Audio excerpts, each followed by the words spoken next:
Jatango moya tuse ye wabera wenjawulo tatango moya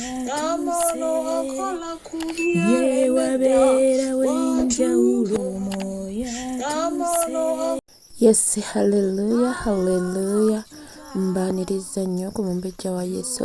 Lift up your faith altar. Nebaza Mukama nti annanze njogerekeri abatukuvu b'essira amansiro obuyinza naye olw'ekisangulumiza Mukama manya n'eddoboozi ensi omumbejja wa Yesu NKSM mwasize mutya era mwasibye mutya kansibwe nti ffenna Mukama atukumye bulungi si lw'amaanyi si lw'obuyinza naye olw'ekisa nange ngulumiza Mukama nti atukumye alina obukosefukosefu nsaba Mukama akumponyeze asobeddwa nsaba Mukama naawe akunzirire mu linnya lya Yesu Kristo omwana wa Katonda omulamu.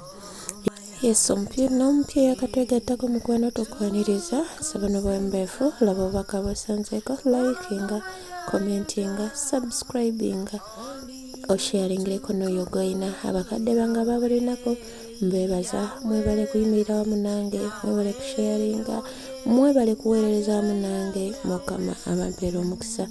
Yes, olunaku lwaleero tuli mu Bible reading yaffe nyaniriza buli ssekinnoomu mu linnya lya Yesu Kristo omwana wa Katonda omulamu twegatteko buli lunaku tubaawo buli lwa mukaaga tubaawo ne Bible reading yaffe na buli lwakubiri so negattaako tusabe tuyigire wamu kabuyita ebigambo bya Mukama mu linnya lya Yesu Kristo omwana wa Katonda omulamu sharingirako oyo gw'olina tokodowalira ekigambo kya Mukama abamu tebalina Bible naye ate kati etuuse ku YouTube channel zaffe nga tusobola okuyiga mu linnya lya Yesu Kristo omwana wa Katonda omulamu. So katugende mu maaso mu linnya lya Yesu Kristo omwana wa Katonda omulamu katukowola omwoyo wa Mukama. Mwoyo wa Mukama Taata tukwaniriza kabite wange tukwaniriza omusumba omulungi muffe temuli magezi era temuli maanyi naye okwagalako n'ekitiibwa kyo leka bitambule mu buli ssekinnoomu yogerako n'emmeeme yaffe tukomeko olwaleero mu linnya lya Yesu Kristo omwana wa Katonda omulamu. Kyusa enfumiitiriza yaffe ku lw'ebikigambo kyo Mukama leka tutambule nga bajjajja yaffe baatambulanga mu bulungi mu bubi tulemenga okulinnyayo ekigere kyaffe okwesitala ku jjinja mu linnya lya Yesu Kristo omwana wa Katonda omulamu. Weebala omwoyo wa Mukama weebala omwoyo omutukuvu mwoyo wa Mukama Taata kulembera.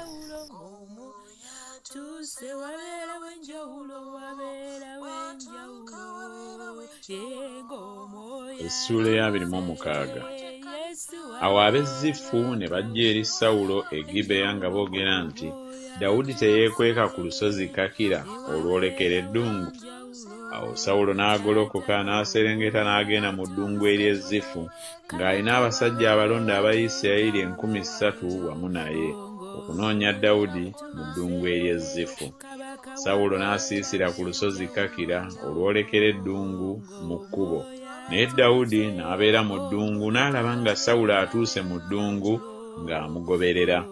Dawudi kyeyava atuma abakessi n'ategeera nga Sawulo atuukidde ddala.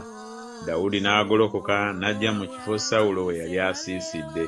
Dawudi n'alaba ekifo Sawulo we yagalamira ne Abuneeri mutabani wa Neeri omukulu w'eggye lye. Era Sawulo yali agalamidde munda w'ekifo eky'amagaali abantu ne basiisira okumwetooloola. Awo Dawudi n'addamu n'agamba Akimereki Omukiiti ne Abisaayi mutabani wa Zeruyiya muganda wa Yowaabu ng'ayogera nti ani anaaserengeta nange n'agenda eri Sawulo mu lusiisira. Abisaayi n'ayogera nti nze n'aserengeta naawe. Awo Dawudi ne Abisaayi ne bajja eri abantu ekiro.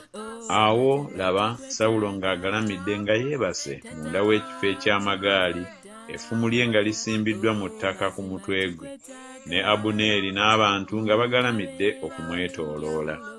Awo Abisaayi n'agamba Dawudi nti Katonda agabulidde ddala omulabe wo mu mukono gwo leero.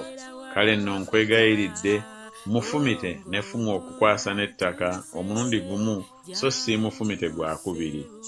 Dawudi n'agamba Abisaayi nti tomuzikiriza kubanga ani ayinza okugola omukono gwe kw'oyo Mukama gwe yafukako amafuta n'aba nga taliiko musango.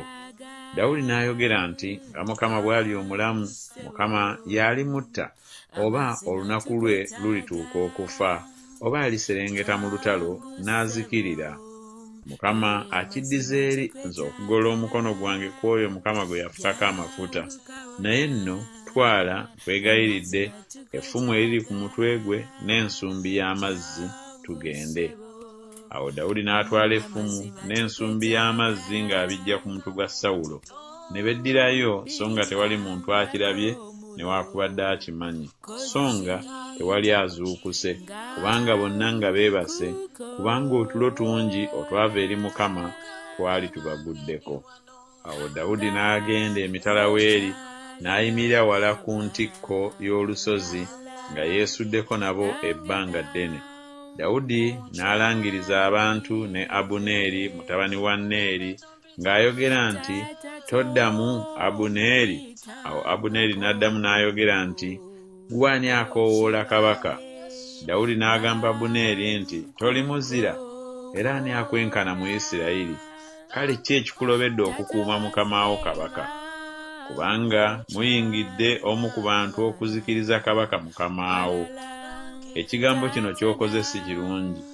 Nga Mukama bw'ali omulamu, musaanidde okufa, kubanga temukuumye mukama wammwe, Mukama gwe yafukako amafuta. Era nno mulabe effumu lya kabaka gye liri n'ensumbi y'amazzi ebadde ku kigugu kye eky'emitwetwe." Sawulo n'amanya eddoboozi lya Dawudi n'ayogera nti, "Lino ly'eddoboozi ly'omwana wange Dawudi." Dawudi n'ayogera nti, "Ly'eddoboozi lyange mukama wange, ayi kabaka." N'ayogera nti, "Mukama wange ayigganyiza ki omuddu we? Kubanga nkoze ki? Oba kibi ki ekiri mu mukono gwange? Kale nno nkwegayiridde mukama wange kabaka awulire ebigambo by'omuddu we. Mukama obanga ye yakumpeerera akkirize ekiweebwayo. Naye obanga be baana b'abantu bakolimirwe mu maaso ga Mukama, kubanga bangobye leero nneme okwegatta n'obusika bwa Mukama nga boogera nti, 'Genda oweereze bakatonda abalala.' Kale nno omusaayi gwange guleme okutonnya wansi Mukama gy'atabeera, kubanga kabaka wa Isirayiri atabadde okunoonya enkukunyi ng'omuntu bw'ayiggira enkwale ku nsozi." Awo Sawulo n'ayogera nti, "Nyonoonye, komawo mwana wange Dawudi, kubanga siyeeyongera kukola kabi nate, kubanga obulamu bwange bubadde bwa muwendo mungi mu maaso go leero. Laba, nasiruwala n'enkyama nnyo nnyini." Dawudi n'addamu n'ayogera nti, "Laba effumu, ayi kabaka, kale omu ku balenzi ajja aliddukire.